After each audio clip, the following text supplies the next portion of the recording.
Welcome. I'm Eric Malinowski, co-president of SOMA Action, and also with me to ask questions will be Stan Barron, one of our executive committee members. SOMA Action is a grassroots organization dedicated to driving progressive change. And as part of that, we put out a voter guide for every election, interviewing and evaluating candidates about their support for the issues our committees are working on. Please note that questions are restricted to areas where our committees are active, so there are some important issues we don't cover, and we hope that voters will seek out candidates and learn more.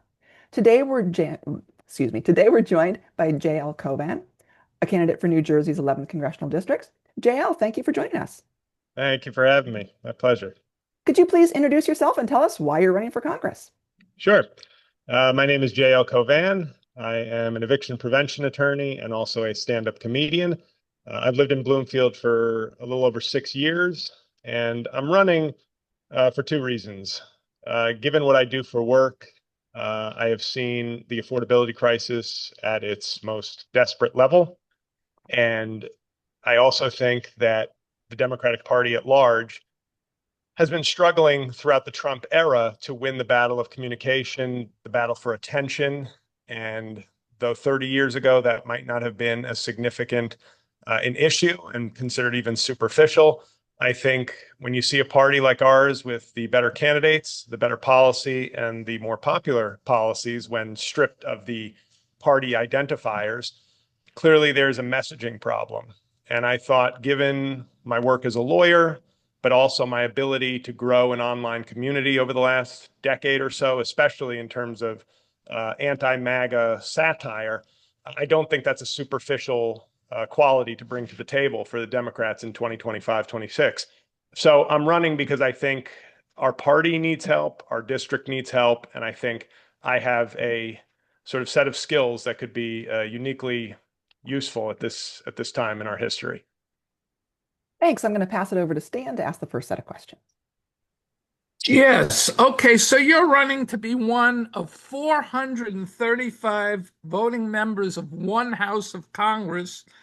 That's power, but it's limited. Realistically, what will you have the power to do as a U.S. representative, and what won't you have the power to do? Thank you. I think I'll start with the second part first. What I won't have the power to do is I think a lot of the candidates in this race, maybe including myself, present a platform as if we were running to be the president of the United States, and that we will present a sort of overarching theme and plan for the country. I think that's not likely, not possible. What I think I can do is, obviously everybody in this race will be some degree of reliable Democratic voter. I don't think you're going to see a sort of Joe Manchin, John Fetterman emerge from this group of candidates.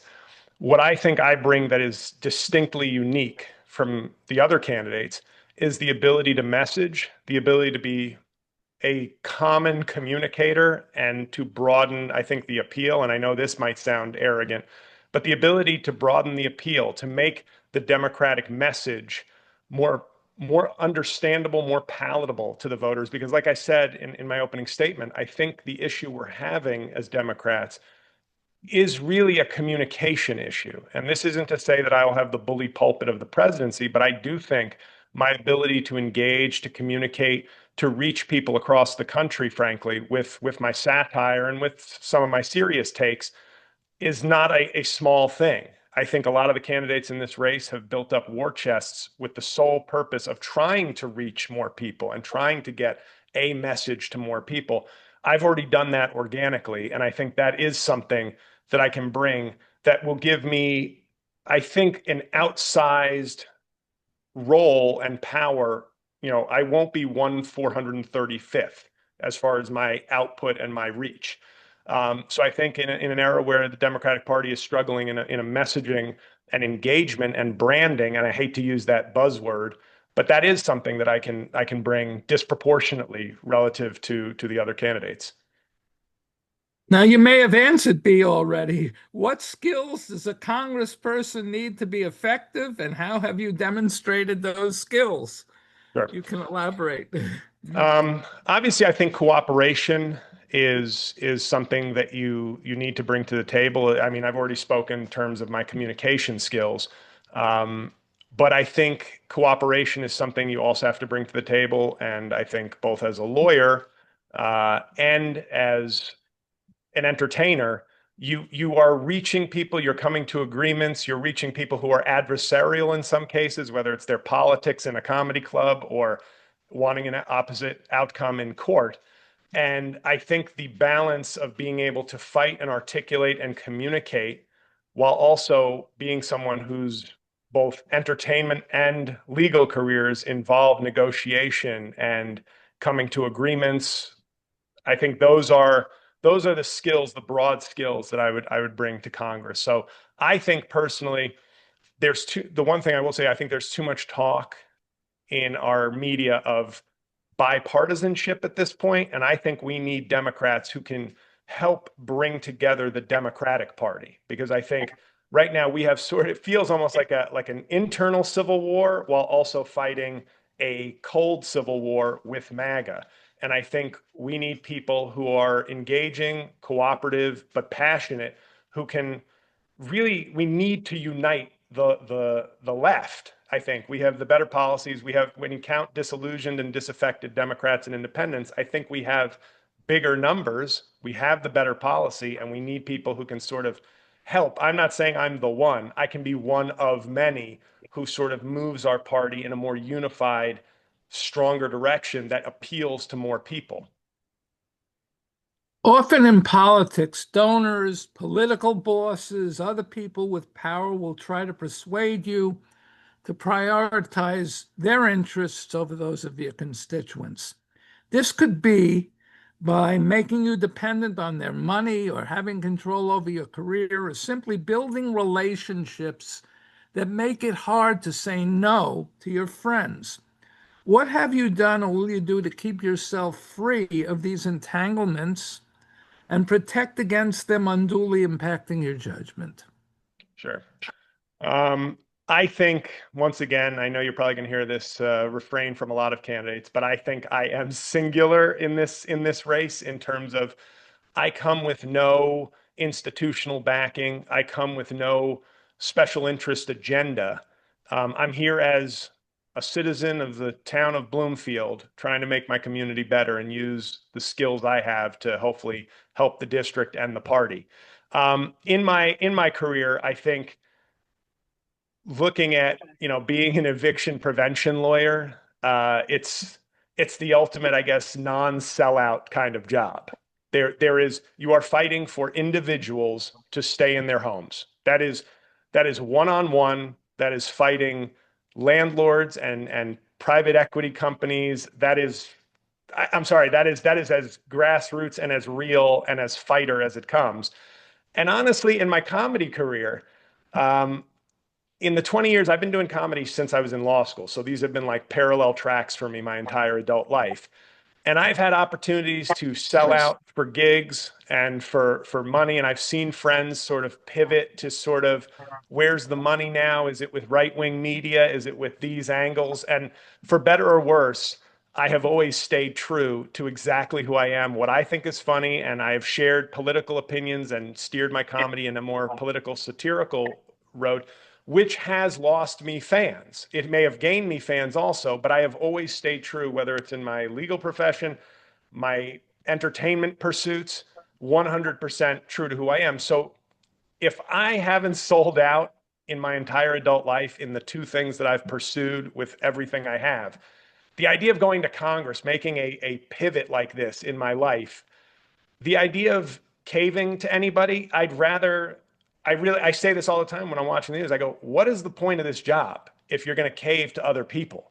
And I'm sure many people will say that, but my entire life is somebody who has not sold out and would never sell out. So, I can give you my word, and you can look at my life story and see this is somebody who would rather lose a race or lose a reelection than cave to anything that I or my constituents don't believe in. No one is perfect. No, I laugh every time I read this question. No one is perfect, but we're looking for leaders who create a culture that holds themselves and those around them to high standards of responsible and ethical public service. For any leadership position you've held, could you think back at times when you realized, oh, there's a risk here that me or my staff or I, might be tempted to abuse power or behave unethically. What measures did you put in place to prevent that from happening? Or if someone did slip up, what did you do to correct it as quickly as possible and make sure it never happened again? I will say this as a lawyer, just to be fair, I've always been a foot soldier, I guess, in the law offices I've worked in. I haven't, you're obviously, I mean, leading yourself if you want to broaden the word of leadership, but I don't know that I've never led a team as a lawyer. I'm a foot soldier in terms of the jobs I've had. With my comedy, I've obviously been a solo practitioner, if you want to call it that. And I just know that this is a weird thing to sort of offer you, but I've turned down gigs that were very high paying because I just said, I'm not performing for those people. Now, I know that's not me leading a team either into battle or, in a protest or something like that, but it is that those are my personal ethics that I can share with you. So, I know people will have better answers to that question, but I can just point to my own experience of sort of maybe people don't expect the comedian to have a rigid moral code and spine, but I do. Thank you. I'm going to turn this back to Erica for big picture questions. Our assumption is that we are in a time of attempted authoritarian takeover. Instead of politics as usual, we need to draw on the much deeper set of strategies that nonviolent civil resistance movements around the globe have used to reclaim their government when a ruler tries to insist that they get to do whatever they want with all the power and the money. First off, do you agree with this assessment? And if so, what do you think needs to happen to get us to a place where we have a healthy and functional democratic government? Sure, I do agree with that. And I think there are two things we need to do. Obviously, we're in the midst of it now. So talking about preemptive strategies is kind of useless at this point, but I would argue that we need people who can make a more compelling case for democracy, rule of law, constitutional order to regular people so that it's more tangible. Like we are seeing America learning in real time for the second time that, oh, you know what? Trump in practice is awful. But we, for some reason, and I don't, there are some voters who are not reachable. I mean, Donald Trump has held 70 million people in his thrall for a decade. So there's some of those people are just not going to be open to any messaging, any candidate, anything with a D next to it. But I do think we need people who can make the case in tangible ways and in ways that are approachable and engaging beforehand so that democracy, rule of law are things that people connect to their everyday lives. I think we have treated it a little too much like an abstract constitutional law professor, where we're telling people these things, these ideals are very important. And people are going, I can't pay with ideals. I can't live on ideals. As far as what we should do now, I think everything nonviolent should be on the table. I would have, and I understood why Democrats, I mean, some people call it caving. I think that's a little harsh. But in terms of the Senate backing down, I think they made their point. But I think we're at a point now where I think there are a lot of Americans, and this may sound cruel, but don't believe it until they touch the stove. They don't believe that it's too hot until they touch the stove. And I think Democrats are in a unique position now where we don't have power in terms of votes or majorities. But I think we are in a position where people have to connect the pain they feel and will feel with Republicans. And I hate thinking like that because, like I say, in my day job, you're always trying to stave off real harm and in real world situations. But in the aggregate, I think the MAGA movement, what I hated in the first term with Trump was we treated some of the people in his administration like heroes who went behind his back and didn't follow orders and hid things from him. And we act like, oh, look at that. But America didn't learn. America didn't learn. And I think Democrats have to be in a position to help prevent the worst parts of Trump's agenda, but we also have to sort of be a little bit cold and callous about it and every day connect real pain to his actions. And you want to save people from harm, but there is a long-term goal as well, which is America needs to learn for the long term the connections between wannabe authoritarians and harm in their own lives. So I think striking a balance there is very difficult. I don't envy it. I want to be part of that solution, but that's the balance right now is we need to keep connecting. When we can't prevent harm, we need to be calculating about it and connect it to Trump every way we can. And when we can prevent the worst harm, we of course should take every nonviolent measure to do so. What have you already done to promote having a functioning democracy, and what would your role as a representative be?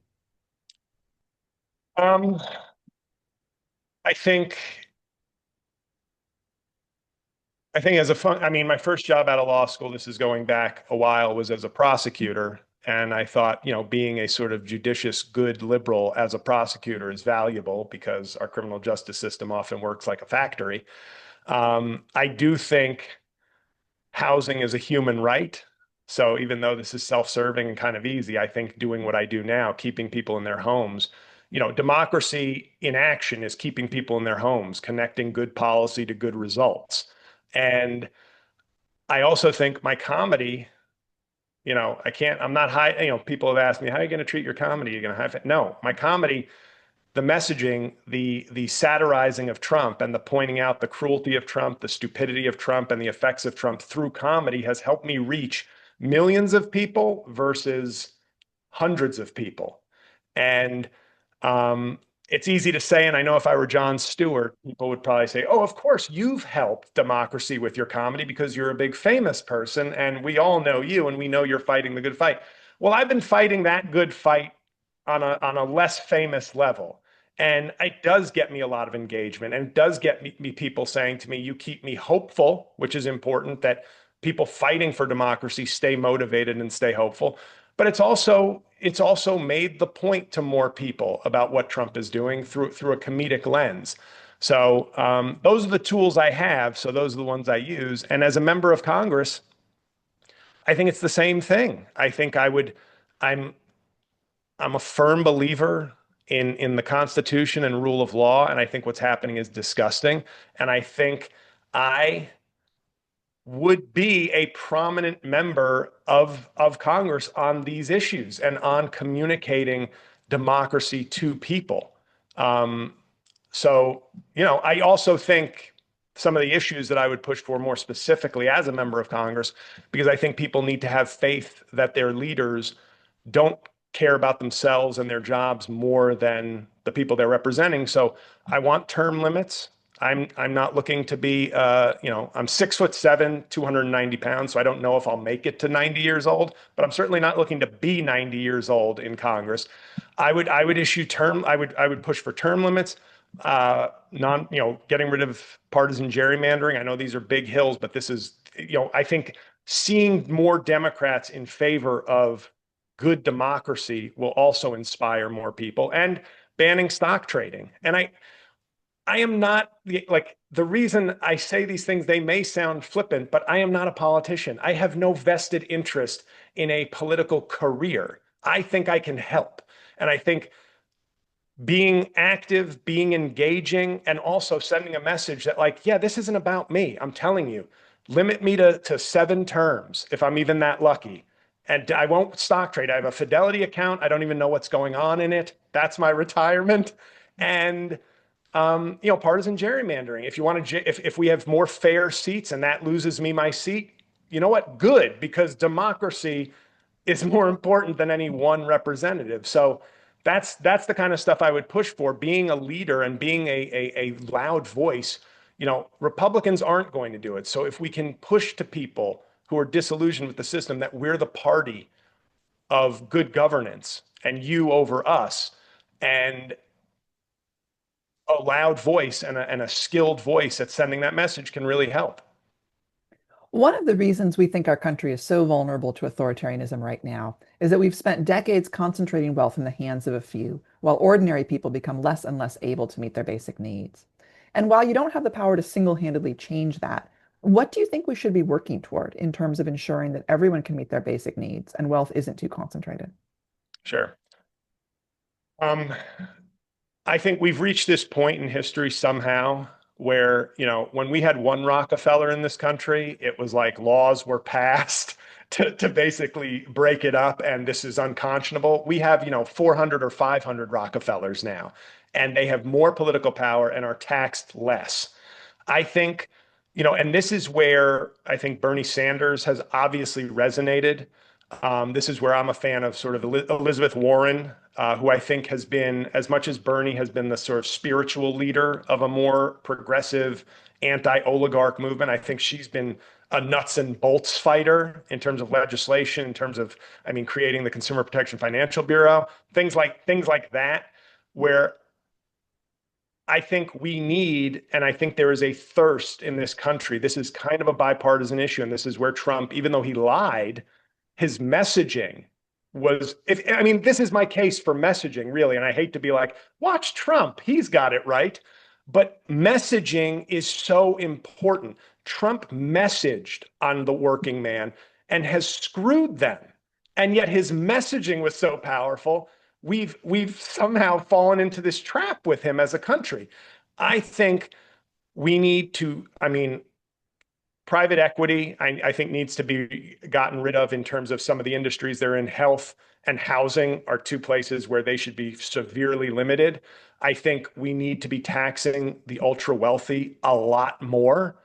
I think there is a compromise of like being business friendly but taxing the high earners. And I mean, the fact that we have such a skewed system in taxation that I think we need people. And Bernie is very popular, but Bernie is kind of a built-in voice now. He may be an outsider, but he's also a brand now. He is an established political brand. I think we need new voices to reach newer people and other people who can make the case for, we see that there's a populism in this country. We see that there is a sort of bipartisan, chunks of each party are very distressed over income inequality. And I think it's expressed in different ways in the two parties. One chooses to blame immigrants, the other blames rich people.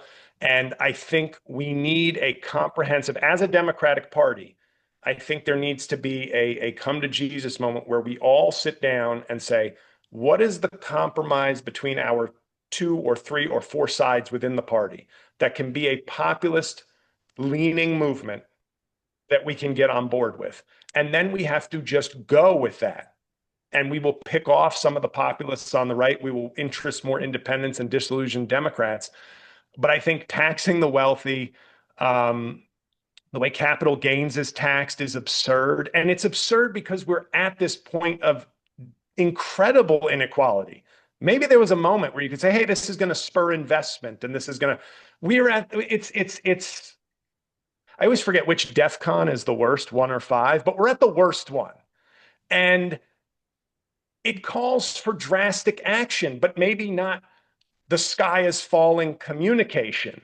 But the action has to be robust, and there is a bipartisan thirst for that. So I think we are well past time of taxing the wealthy. Maybe a tax break for the middle class. And I know that maybe that's like legal bribery, but that's where we are now. We are at a desperate time, and I've said to friends of mine before, I said, I feel like I've become more radical, but it just feels like the solutions needed are more radical. It doesn't feel like I'm just looking at the world and the country we have right now. And I mean, we're not even talking about AI, the specter of AI and what that's going to do. So we need to be thinking proactively about that, but we're not even handling wealth inequality right now. So I know it's easy. Tax the rich more because they're not even being taxed what they should be getting taxed. Capital gains is out of control in terms of where people can hide their money and lower their tax burden. And it's always the richest. There's no people. None of my clients are hiding their money, behind capital gains taxes. And messaging. We need Bernie. The Bernie movement, I think, has fire and passion behind it, but we need to broaden the people that we reach with that message, I think. Throughout U.S. history, one of the most potent weapons deployed to stop efforts to broadly distribute wealth has been stoking racism, historically including dividing and conquering rebellions against plantation owners, breaking union attempts to challenge factory owners, persuading municipalities to destroy public goods like pools rather than share them, and persuading ordinary people to cut their own healthcare and social safety nets as long as it means those people don't get any.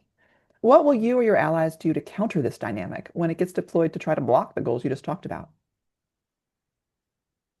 I think in this race, once again, making the case for me as a unique candidate, I am actually half Haitian. I know when people look at me, they think I look like Adam Sandler, but my father was Haitian, but I present white to a lot of people. And I have no disillusions, and this is sort of a little bit of the issue I've had with maybe the far left in terms of everything's economic alone. Like maybe that's a safe message, but I think I have heard and seen more racist things sent towards members of my family in the last decade than I did growing up in the 80s and 90s. Like, I think there has been a permission structure that Trump has conflated politically correct with decency. And now people feel like, well, I can say whatever I want. And in a way it's I don't want to say refreshing, but it is eye-opening that at least it's on the table now. This movement he's running is nakedly racist. I mean, he had the NSA, I believe, put out some sort of paper recently about we should be encouraging patriotic parties in Europe. I mean, it sounds like the man is trying to start a white power worldwide movement. That sounds like something out of a comic book, but I genuinely believe his cruelty and possibly his diminishment, his mental diminishment right now is leading us to a place of like 1930s style rhetoric. I think we obviously have structures in place that won't lead to those worst results, but I think we need a party that is, I think we have to couple a proud anti-racist sort of legacy and not abandon, whether, and I'm not to include trans people. I know you're talking about racism, but I think the Democrats have been struggling with all the identity politics that we seem to have now taken as like, oh, we should stay away from that. No, we should stand for these people and be proud of our legacy of fighting racism, fighting discrimination, and point to Donald Trump. His racism is, once again, he takes everything too far, whether it's climate, whether it's trade, whether it's racism, to this end limit where it becomes stupid and counterproductive. Like, in other words, it's not even benefiting anybody. His is a sort of blind rage racism. And I think, once again, if you can reach some people to sort of say, racism is bad ethically, but it's also bad policy. And I know this sounds kind of callous. I wouldn't say it like that, but this is the kind of messaging you need, where it's like, he wants to get rid of all the immigrants that, come from S-hole countries like Haiti. But you know what? When your grandmother needs her home health aid, does racism feel like a good policy when she's left alone at her home or in her care facility? We need to start connecting that racism is bad policy. Like not just ethically. And I think, unfortunately, in this country, I wish everybody had a good heart and a pure heart and saw what kind of people we should be. But sometimes you have to be a little bit of a mercenary and play a little bit of games. And I think we should stand firmly for seeing people run from diversity, equity, and inclusion, like those words are bad words now, is disgusting. But we need to complement that with an agenda that speaks to people's material needs. I wish it wasn't that way, but it has to be hand in hand. Goodness and material needs. We don't have another choice but to present those two hand in hand, because goodness and righteousness without a material benefit for those middle voters, those swing voters, seems to be a losing cause. Another major barrier to progressive change has been the right wing exploiting people's fear of being harmed, particularly their fear of experiencing violence in their own home or community, to scare voters away from inclusive policies. To counter this, we need to adequately address people's safety fears. So, what do you think works to keep people safe? And what do you see as the federal government's role in promoting that? I mean, I thought defund the police was obviously this is one of my ones where I go, that was a stupid term. It was just bad politics. And I think unfortunately, we've been labeled with that now ever since that term came out into the public lexicon. I think I was talking about this, and forgive me, in the scope of affordable housing. Um, it wasn't a crime issue, but we all know that some of the issues related to affordable housing are people's either overt or latent fears of, as you put it, those people moving in. They'll change our community. I think, not to borrow from Matthew McConaughey in A Time to Kill, but you need to sort of get people to appreciate a person. Maybe that person looks like you, maybe they don't. But just like maybe you want your son or daughter to be able to afford a home in your community when they're starting out, like where they grew up and maybe they can't, other people have that same dream too.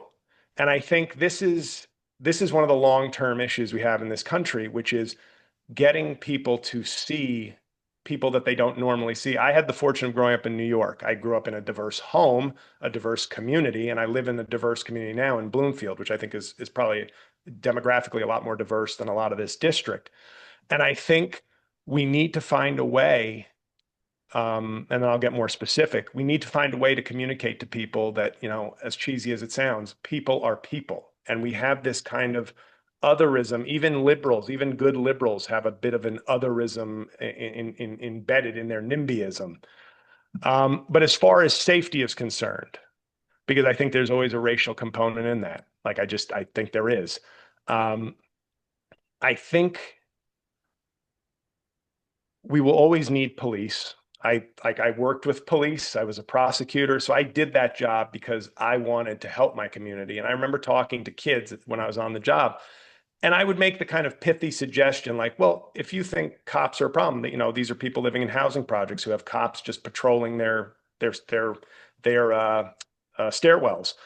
And I said, well, maybe if you join the police, that seemed like the nice thing to say. If you join the police, you could change it. You could do something. And I think even at 10, 12 years old, these kids probably rolled their eyes when I left the room, because we have created a law enforcement culture where in a lot of cities, it's an us versus them.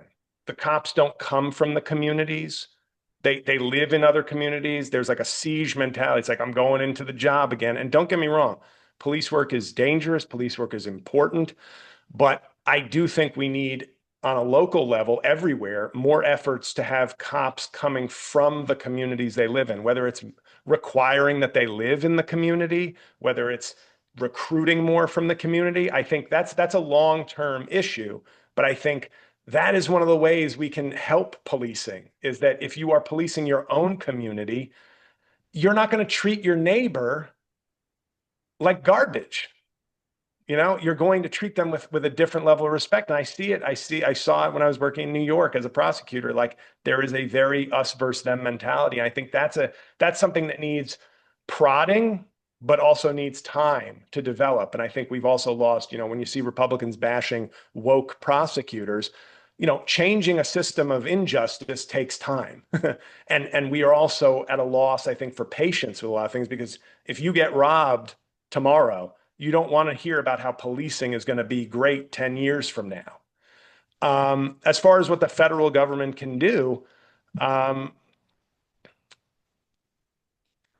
I think less funding for tanks. I think we had this abundance of like military spending that we basically militarized a lot of our police, which is only going to make them more scary and ominous to people.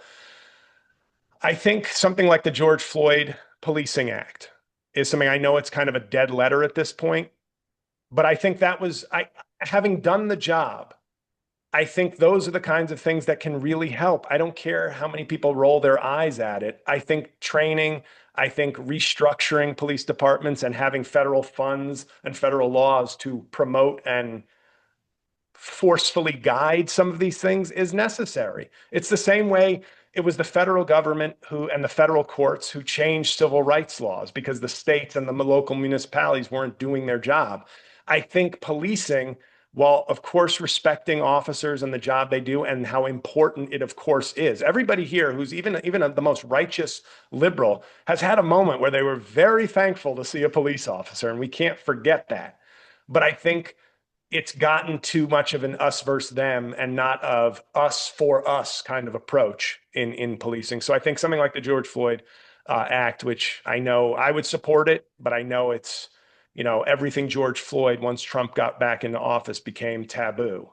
But that's what I think. Something like that is something I think the federal government can do because they can at least guide states with a firm hand or a gentle hand, but into better long-term policing practices. But it's still going to be a mostly local issue. How do we counter attempts to use fear about safety to justify harm against immigrants, trans people, people of color, and other vulnerable groups? Um, Fear is extremely powerful, as we've seen. It can make people vote for a clearly unqualified, horrible human being. Um, it's such a good question because it feels so self-evident to me and probably to us. It's like, what, but why even fear? You know, but FDR said we have nothing to fear but fear itself. But we feel like right now it feels like we're in the era of like everything is fear. You be afraid. Um, I think it's difficult because I'm thinking a lot of the things popping into my head feel sort of pithy. Like, well, we need to highlight more people and show that diversity is our strength. And I think we need to fight fear, not sort of go, hey guys, no, look, my friend, he's a no, using fear is a tool of the weak. And I think we need to flip it on its head. Like so many issues, when you brought up trans people, I often have this discussion with people where I say, I'm so tired of Democrats being on the defensive, going, well, I think with trans kids playing sports, I think it's a complicated issue. It's something I can respect both. Why are you asking me that when one party doesn't respect the right of trans people to exist and have basic human and civil rights? Get them to answer that. And then when we get to the fifth question down the line of what do I think about high school sports, I'm happy to have an honest, thorough discussion about that. But we have somehow, by defending people and being the good guys, we're forced to play defense the entire time. And I think it's time to go on offense and say, Trump is using fear because he is weak, because he doesn't have solutions, because he doesn't know what he's talking about. That's how you combat fear. I think if we do the college brochure thing of like, but look at my friends and look at my robust, diverse community and all they have to offer, agreed, not a winning strategy. I think sometimes you have to metaphorically punch a bully right in the mouth. And I think Trump is so terrified. He's so weak that you just have to hit him back with it. Like he's using fear because he has no solutions for you. He's telling you to be afraid because then you won't pay attention to what an awful job he's doing. He's telling you the immigrants are the problem because he's probably jealous of how hard they work and that he's had everything handed to him. I think there needs to be a rhetorical battle here where we don't kind of do but my friend from Somalia is so hardworking. Yes, we know that. We need to. Sometimes you just have to attack the enemy and not just play defense and find a better way to defend yourself. And last movie analogy I'll make, but he really does remind myself of Commodus from Gladiator, if you've seen it. And Russell Crowe says to him in that movie, Commodus says, "Do you think I'm afraid of you?" And Maximus says, "I think you've been afraid your whole life." That is Trump. And the emperor has no clothes. This is, I think, fighting him on that level is the best way to defend communities because we're always playing defense. And sometimes you just have to shove the bully back and say, get away from my friends. I don't have to tell you why these people add value. We know they add value. You add no value. Back up. So Thank you. I'm going to pass it over to Stan for the last set of questions. Yes, these are area specific. You may have touched on them, but I talk could too you? much. I'm sorry. No, it's okay. Could you tell us about times where you've supported immigrants even when doing so was risky? Yes, I would sometimes tell my mom and dad to stop fighting. And you never wanted to get in the middle of them when they were fighting. Sorry, joke. Um, when have I defended immigrants? Um, geez. I mean, these are like it's kind of weird when you're half an immigrant, where I go, I don't know if I've ever thought about like what I have done. I'm sure some of my clients and some of my victims at the DA's office that I was defending were immigrants. It was in the Bronx. And I know that, you know, some of my clients currently, without getting into it, obviously, are immigrants. I know other people have probably big picture answers like I passed this or I fought for this action. Mine is more retail. It's I've defended immigrants from eviction. I've helped immigrant victims get justice for crimes that have been committed, and I was nice to my dad. Have you advocated for the Immigrant Trust Act on the state level? Have you I have engaged not. in that? I have Okay. not. Sorry. All right. Could you tell us about times where you've supported trans and other LGBTQIA plus people, even when doing so was risky? Um, I think this is where I would say obvious. I mean, I'll give you two examples if I can. One from my distant past, and these are not heroic stories, but they're real. One is very personal. I remember I went to Williams College, and I'm half Irish Catholic, half Haitian Catholic, but I go to mass every Sunday, and I think I probably had some culturally more conservative embedded views as a youth.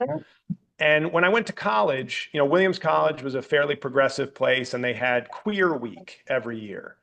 And it was one of those situations where at first I was like, wow, there's all these chalkings of all these things. And I'm going, well, some of these are vulgar, some of these, but it was almost like exposure therapy. And I'm sure this would terrify the right. They'd be like, see, but I had an evolution that I didn't even know was happening, just through talking to people, being exposed to people, an effort on the part of the college to sort of normalize and let the LGBTQ community be just out in the open and proud and just express themselves in various ways and make people like me go, huh. And I didn't realize it until I was talking to two of my best friends from high school when I was in law school. And one of them used a common slur for men in the 80s and 90s. And I just said, hey, don't, no. And it wasn't even like I had become some sort of like, oh, yes, I've worked very hard on behalf of this community. And I remember my friends asking me if I was gay because I didn't like them using that word. And I just said, no, it's a slur. People have been killed using that word. Like, what are we doing? Like, wake up. And I could tell they thought I'd become some sort of left-wing radical. And I was like, this is just basic decency. What are we doing?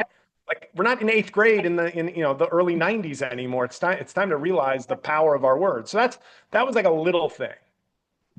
But I've also, once again, I have to lean on my sort of social media and my podcast, but I did an episode recently um, where I made a much more robust hour-long sort of discussion of why Democrats should be defending the trans community, why it's non-negotiable. And that's why I sort of appreciated J.B. Pritzker. I think made a very full-throated when Democrats were like, hey, kitchen table, forget that. Well, what about trans people? They have kitchen tables too.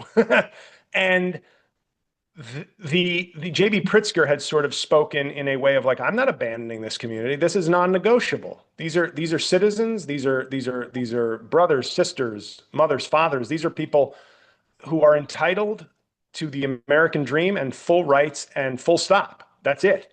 And I really appreciated that. And so I did my own episode, and I had a couple of fans, who are trans who thanked me for the episode. And I'm not saying I did anything heroic, but I have spoken forcefully on this using my platform because it's just the next group and it's so ridiculous if you think about it, how the Republican Party is so on a mission to find some group to scapegoat, insult, and fearmonger that they have now been forced. They won their battle to get rid of women's right to choose. They've won their battle to get rid of affirmative action, but they always have to be on the aggressive and always find an enemy. So now they have found, high school trans athletes. And if in the aggregate, you're going, how in the F is this helping anybody? Whether you agree with it or not, which I, of course, don't, how is this helping anybody? So I'm just saying I've used my platform to sort of speak out because it's and maybe it wasn't at personal risk. I'm sure there's comments on social media from people calling me names, but the vast majority are people who obviously like what I do. So I don't want to pretend like I'm on the front line of anything. But I have used my platform and my hundreds of thousands of followers to advocate forcefully because I find it disgusting that we could give up for political reasons on a full protection of the trans community and the LGBTQ community.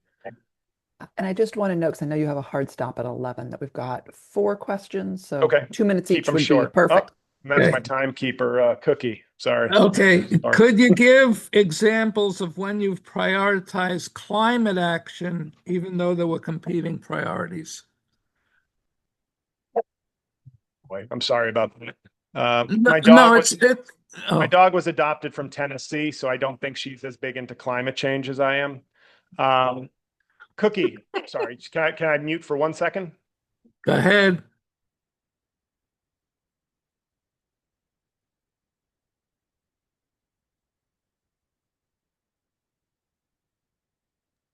And we're not hearing her, so it's fine from our end. We're not hearing you now either, though. Yeah, I was just gonna say, am I a crazy person? Maybe I don't even have a dog. That's a real reveal for this Zoom. Climate change is like ever since I read Earth in the Balance in sixth grade by Al Gore, I've been big climate change guy. I never sailed across the ocean like Greta Thunberg, but I, I mean, this is another one of those questions that I feel like in my personal life, I do everything I can. I sign, I get wind power. I'm sorry, my dog is being so loud right now. Like I use clean energy. Like my energy provider is wind, so it's a big offset. And I not to brag, but my energy costs have been flat. I am so sorry about this. She's like barking in my ear.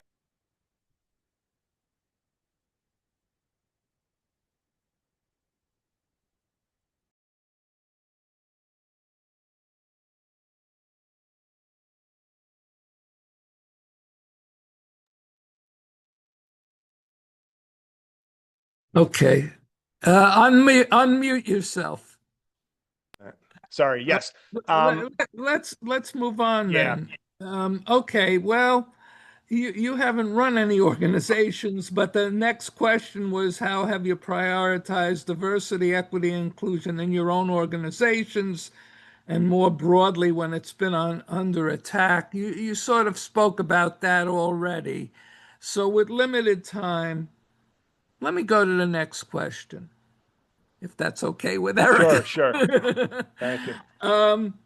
What do you support doing to make healthcare accessible and affordable for everyone, including for vaccines, contraception, abortion care, and gender affirming care? What do you support to make it more accessible and affordable? I think all the things you just listed should be covered. Obviously, I would like the fight that a segment of the party is pushing for Medicare for all.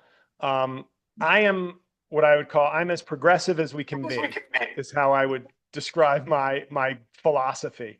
And I think if we put all the energy for the Medicare for all movement, which is kind of a pure objective, if we put that into getting a public option, which we almost had, if we could make that a centerpiece, and at least I know some people consider incrementalism and half measures to be some kind of moral failing. I consider them successes. I think if you look at the Republican Party, they've never looked at incrementalism as failure. They've just stayed committed to whatever their missions are.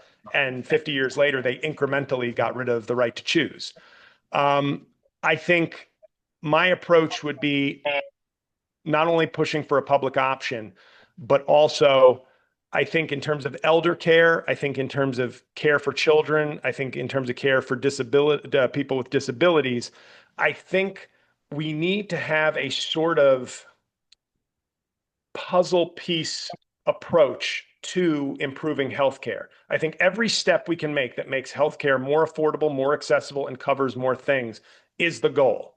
But I also don't think it's as fruitful to just sort of say, one side says Medicare for all, and that's what we should be pushing for. I think we should be pushing for more coverage in more areas. And I think taking certain communities like the disabled, like the elderly, and increasing benefits there. For me, an issue of interest for me is elder care and home health aides. And, I wish in my dream, my Medicare for all dream is that we have like a long-term health insurance plan for seniors like Japan does. Maybe that won't be as scary, because Republicans love to say they want European medicine. Maybe they won't know if you say that he wants Japanese elder care. Maybe they won't know enough to know that that's also something foreign and spooky. But I think approaching this from what is our 20-year plan? And I know there are people sick now, there are people suffering now, there are people who don't have the care they need. We should be fighting to care for those people. But I think we also need a sort of 20-year approach, which is how do we in the next 5 years add a big slice of coverage or improve coverage somewhere? And one seniors feels like, hey, who's against seniors? I know we'll find out who's against seniors when we propose something like this, but maybe that's an area. Then who's against children? There's plenty of people, it seems, but maybe we can piecemeal get that. Then increasing benefits for the disabled. And then all of a sudden we're realizing, hey, it's working so well. A public option is working so well for veterans. And this increased elder care plan is actually really benefiting and easing the burdens of children and helping the elderly age with dignity. Hey, now we're not so far from a big step towards universal coverage or a public option. But I think we have sort of taken we need to take a page out of the Republicans' book in terms of strategy, I think, which is every year, every 2 years, every 4 years, every 10 years, what progress have we made? And let's celebrate that progress instead of going for a home run swing every time and declaring people who don't support that home run swing either on policy or practicality as sort of enemies of the people. I don't think it's helpful, and I don't think it's going to help us move forward. Okay, final question. Is there anything else you'd like to mention that we haven't covered? I think AI is something that we need to be. I think we are letting AI, as important as it is and as a technological advance as it is, and how I think integral it's going to be sooner rather than later. I think we need people who are, from an environmental standpoint, we've given them a blank check, which I think is very dangerous. They're eating up more resources because we're in sort of a terrified technological Cold War with China that we may be losing right now anyway. And I think we are also not preparing at all. Like, we don't do proactive and preemptive as well as we need to in this country. And this is an issue that is coming at the speed of light for jobs, for information, for media. And I understand, I'm practical. We got to pump the brakes a little bit in terms of have some kind of cautious approach and awareness about it. And right now, I think it's a $1 trillion runaway train that we're all like, ChatGPT made this meme. Look at that. And I think we need some people willing to step up and warn people and understand it's coming. It's not something we can stop, but we also are not trying to put any guardrails, it seems, on it in any way. And once the cat is out of the bag, I think we could be in real trouble. And we have all these other issues to be worried about, but we've got to walk and chew gum and do 10 other things at the same time as a party. And I think I wouldn't look to Republicans or Trump, obviously, to do anything with any caution with regards to this. If it's juicing the stock market and they're paying Trump a little tip on the side, he's hands off. Thank you so much for joining us and sharing your vision for New Jersey's 11th Congressional District. We really appreciate you sitting down with us. Thank you. I appreciate it. This is fun. Thanks, guys.